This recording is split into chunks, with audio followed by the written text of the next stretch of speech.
8 नवंबर को जब प्रधानमंत्री नरेंद्र मोदी अपनी ऐतिहासिक योजना लेकर आए थे तो उन्होंने क्या कहा था कि इससे काले धन पर अंकुश लगेगा, इससे नकली नोट पर अंकुश लगेगा, आए दिन सख्त नियम बनाए गए, नियमों में तब्दीली आती गई, लोगों को असुविधा हुई।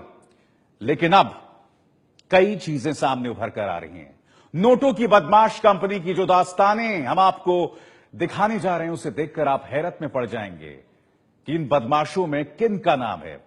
तमिलनाडु के सेलम में बीजेपी के एक नेता काला धंधा कर रहा था, वो भी नोटों का। चौंकिए मत। उसी तरह से पंजाब के मोहाली में बेहद पढ़े लिखे भाई बहन नकली नोट छाप रहे थे और भुवनेश्वर राजधानी में टॉयलेट में पुराने नोट फ्लश कर दिए गए। जी हां, इनकी कहानियां विस्तार से बताएंगे, लेकिन सबसे ताजा खबर यह है, क्या आई है वो देखते हैं। बेंगलुरु में इनकम टैक्स छापे में 4 करोड़ 70 लाख के नए नोट्स मिले हैं। नए नोट मतलब 2-2 हजार वाले नए नोट, 235 नई गड्डियां मिली हैं। कर्नाटक के हाईवे विभाग के चीफ प्रोटेक्ट ऑफिसर और 3 कॉन्ट्रैक्टर्स के ठिकानों से इनकम टैक्स ने इतनी बड़ी रकम बरामद की है। सवाल यह उठता है कि जब बैंकों में नए नोटों की इतनी बड़ी किल्लत है तो कैसे इस तरह की बरामदगी हो रही है। और जनता परेशान हो रही है लाइनों में लगकर। तो बीजेपी का नेता जेवीआर अरुण कुमार तो नोटबंदी का सबसे बड़ा समर्थक था। प्रधानमंत्री के समर्थन में उन्होंने कसीदे पढ़ दिए थे। लेकिन जो मामला सामने उभर कर आया है वो शर्मिंदा करने वाला है।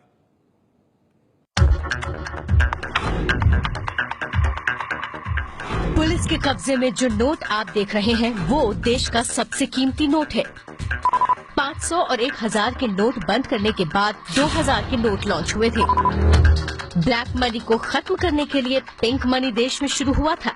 नोट अभी इतने पुराने भी नहीं हुए कि उन पर सिलवट पड़े।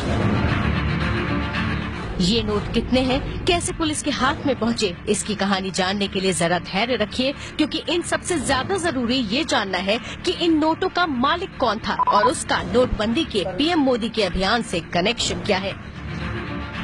नोटों के इस मालिक का नाम है जेवीआर अरुण। तमिलनाडु के सलेम में बीजेपी के किसी छात्र संगठन का नेता है अरुण। तमिलनाडु में जितने बीजेपी के वोट नहीं होंगे उससे ज्यादा नोटों का मालिक है जेवीआर अरुण। 8 नवंबर को 500,000 के नोट बंद होने के बाद जब जनता नोट के लिए लाइन लगा रही थी तो जेवीआर अरुण ने नोटबंदी के समर्थन का ऐलान डंके की चोट पर अपने फेसबुक वॉल पर किया था। देश के विकास के लिए मैं 36 घंटे तक लाइन में लगने को तैयार हूँ। सिर्फ और सिर्फ मोदी ही ऐसा फैसला करा सकते थे। मोदी ने नेताओं की रातों की नींद उड़ा दी है। घर में छापा मारने के बाद इनकम टैक्स टीम ने जिस कमरे में उससे पूछताछ की, उस कमरे के अंदर अरुण ने पीएम मोदी की फोटो और बाहर दीनदयाल उपाध्याय की फोटो लगाई हुई थी। सुनिए जरा बीजेपी के इस नौजवान नेता के पास से कितने नोट बरामद हुए और उसकी वैल्यू कितनी होगी। अरुण के पास से मिले 2-2 हजार के 926 नोट, जिनकी कीमत होती है 18,52,000 रूपए। 1530 नोट 100 के मिले, जिसकी कीमत होती है 1,53,000 रूपए। 1000 नोट मिले 50 रूपए के, जिसकी कीमत होती है 50,000। मतलब काले धन का प्रचंड विरोधी और नोटबंदी का प्रचंड समर्थक बीजेपी का ये नेता 20,55,000 के साथ पकड़ा गया। तमिलनाडु पुलिस ने अरुण को जवाब देने के लिए वक्त भी दिया कि अगर वो चाहे तो इन नोटों का हिसाब देकर जवाब दे सकते हैं, लेकिन अरुण के पास इसका कोई जवाब नहीं था। 500 और 1000 के नोट बंद होने के बाद लोग पाई के लिए लाइन में लगे हैं, लेकिन तमिलनाडु के सेलम का बीजेपी नेता जेवीआर अरुण देश का सबसे कीमती नोटों का जखीरा लेकर घूम रहा था। तमिलनाडु पुलिस ने सड़क पर गाड़ियों की तलाश करते हुए अरुण के पास नोटों का जखीरा बरामद किया है। जेवीआर अरुण खुद तो फंसा ही है, अब फंसेंगे उसे नोट देने वाले। जेवीआर अरुण के पास से मिले 926 नोटों का मतलब है कि उसके पास सीधे बैंक से 2000 के 10 बंडल आए। इस वक्त इतनी रकम सिर्फ बैंक से ही मिल सकती है। अभी तक ये जानकारी नहीं है कि अरुण ने किस बैंक से पिंक मनी की शक्ल में ब्लैक मनी बाहर निकाला। एक जानकारी ये भी है कि जेवीआर जब पिंक मनी के ब्लैक खेल में लगा हुआ था तभी से पुलिस उसके पीछे लग गई थी। उसकी कार इंटरसेप्ट करके रंगे हाथों उसे पकड़ा गया।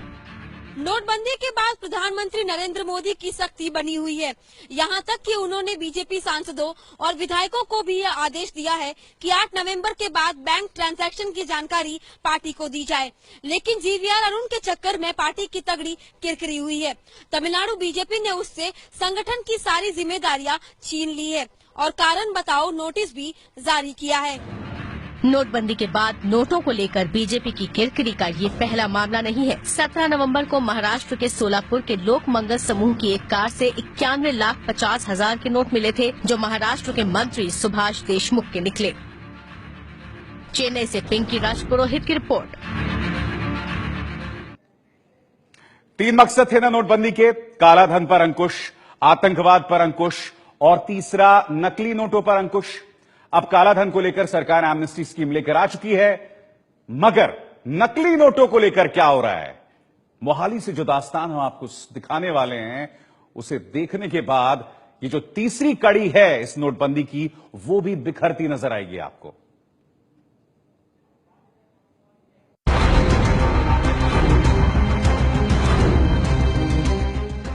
2000 के 42 लाख के नोट, लाल बत्ती वाली गाड़ी में गुलाबी नोट, महंगी ऑडी गाड़ी में नोटों की डिलीवरी।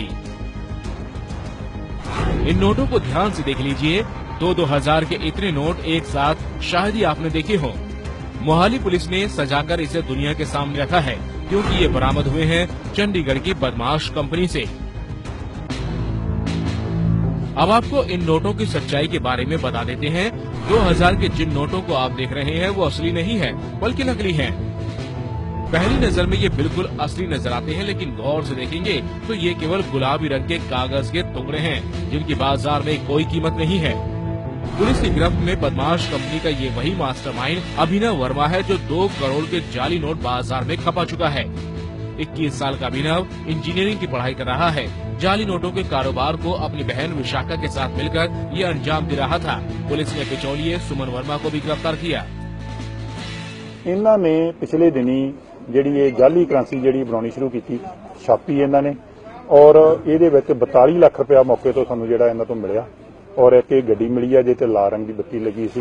ਫਿਰ ਇਹਦੇ ਕੋਲੋਂ ਸਾਨੂੰ ਦੂਸਰਾ ਹੁਣ ਇਹਨਾਂ ਦਾ ਰਿਮਾਂਡ ਲੈ ਲਿਆ। ਰਿਮਾਂਡ ਦੌਰਾਨ ਸਾਨੂੰ ਪਤਾ ਲੱਗੂਗਾ ਕਿ ਇਹਨਾਂ ਨੇ ਅੱਗੇ ਕਿੱਥੋਂ ਛਾਪੀ ਆ, ਇਹਦੇ ਥਰੂ ਔਰ ਕੌਣ ਇਹਨਾਂ ਦੇ ਮਗਰ ਹੋਰ ਆ, ਕਿੰਨੇ ਬੰਦੇ ਆ। ਰਿਮਾਂਡ ਦੌਰਾਨ ਸਾਰਾ ਅਸੀਂ ਖਬਰ ਕਰਾਂਗੇ। अभिनव जाली नोटों के जरिए कई लोगों को चूना लगा चुका है। नोटबंदी से कालेधन वाले घबराए हुए हैं। इसी घबराहट का फायदा इस बदमाश कंपनी ने उठाया। ये 30% कमीशन पर ब्लैक मनी को वाइट करते थे, बदले में थमा देते थे 2-2 हजार के जाली नोट। मान लीजिए 1 करोड़ की ब्लैक मनी जो 500 और 1000 के पुराने नोट में है, उसे वाइट करना है तो ये पार्टी को 70 लाख ही देते, यानी 30 लाख अपने पास रख लेते। लेकिन ये पार्टी से 1 करोड़ के असली नोट तो लेते थे, उसके बदले में 70 लाख के नकली नोट पकड़ाते थे। अब आप सोच रहे होंगे कि ये जाली नोट लाते कहां से थे। इसका जवाब ये है कि बदमाश कंपनी ही जाली नोट छापती थी। इसके लिए प्रिंटर, स्कैनर और कंप्यूटर का इस्तेमाल करते। ये स्कैनर के जरिए 2000 के नोटों की कॉपी बनाते थे। इसके बाद इन जाली नोटों की ये गड्डी बनाते, जिसके ऊपर और नीचे असली नोट लगा देते थे। फिर इस गड्डी को ये पार्टी को दे देते। पार्टी जल्दबाजी में रुपयों को चेक नहीं करती और इनके बारे न्यारे हो जाते। ਇਹਨੂੰ ਪਿਛਲੇ ਦਿਨੀ ਪੈਸੇ ਦੀ ਲਾਲਸਾ ਕਾਰਨ ਹੀ ਇੱਕ ਜਿਵੇਂ ਹੁਣ ਨੋਟਬੰਦੀ ਹੋਣ ਕਰਕੇ ਇਹ ਕੀ ਕਰਦੇ ਸੀ, ਪੁਰਾਣੀ ਜਾਲੀ ਕਰੰਸੀ 500 ਹਜ਼ਾਰ ਦੇ ਜਿਹੜੇ ਆ ਉਹ ਲੈਂਦੇ ਸੀਗੇ। ਉਹਨਾਂ ਵੰਡੇ ਜਿਹੜੇ ਇਸ 30% ਪੈਸੇ ਕੱਟ ਕੇ ਤੇ ਜਿਹੜੀ ਉਹਨਾਂ ਨੂੰ ਇਹ ਦਿੰਦੇ ਸੀ ਕਰੰਸੀ, ਔਰ ਉਹਦੇ ਵਿੱਚ ਵੀ ਇਹ ਜਿਹੜੀ ਕਰੰਸੀ ਹੈ ਜਾਲੀ ਦੇ ਰਿਹਾ, ਔਰ ਬਿਲकुल ਨੋਟ ਦਾ ਜਿਹੜਾ ਪਤਾ नहीं लग रहा भी असली है कि नकली है। अभिनव नाम के जिस शख्स से 2-2 हजार रुपए के 42 लाख रुपए के नकली नोट पकड़े गए हैं, वो यहीं पर कंपनी चलाता था। चंडीगढ़ का जो इंडस्ट्रियल एरिया है, यहाँ पर वो कंपनी चलाता था। ये ऑफिस में कोई बात करने के लिए तैयार नहीं है। इनसे हमने बात करने की कोशिश की कि अभिनव कहाँ, अभिनव के साथी जो लोग आए हैं या नहीं आए हैं, यहाँ पर कोई भी बात करने को तैयार नहीं है। माना जा रहा है कि अभिनव ने किसी ताकतवर को चूना लगाया है, जिसके बाद पुलिस उसकी तलाश कर रही थी। तीनों हरियाणा नंबर की ऑडी कार में नकली नोट डिलीवर करने मोहाली के जगतपुरा गांव जा रहे थे, तभी रास्ते में मोहाली पुलिस ने इन्हें पकड़ लिया। ये पिछले 20 दिनों से करीब 2 करोड़ रुपए के नकली नोट पुरानी करेंसी से बदल चुके हैं। अभिनव अच्छे परिवार से आता है। उसकी माँ सेना में अफसर है और पिता भी सरकारी अफसर थे। बहन विशाखा भी काफी पढ़ी लिखी है।